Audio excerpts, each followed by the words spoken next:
If you're looking to get into the Melbourne market and you've got a budget of around that $800,000 mark, we're out here in Dandenong looking for properties for our investor clients.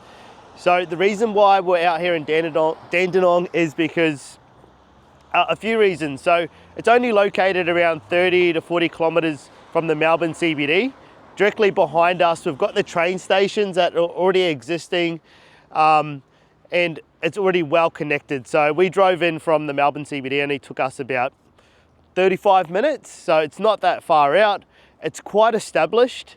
So the area itself is in that lower price bracket. You can buy a property for anywhere from 700,000 to 800,000. But if your budget's under that price point, don't be afraid to look at townhouses, because you can still get townhouses out here for around 600,000.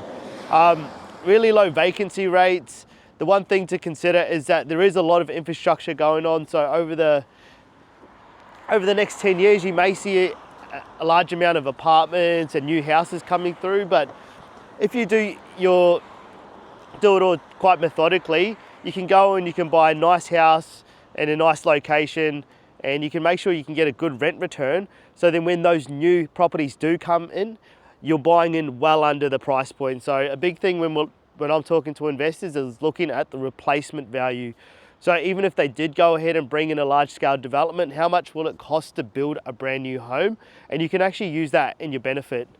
That sort of wraps up my video for Dandenong. I think if you are looking in the Melbourne area and your sort of budget is under 800,000 or 700,000, or you're happy to consider a townhouse, I reckon you should highly consider this suburb. It's only 40 k's out, and I think it could be set for really strong growth over the next 5 to 10 years.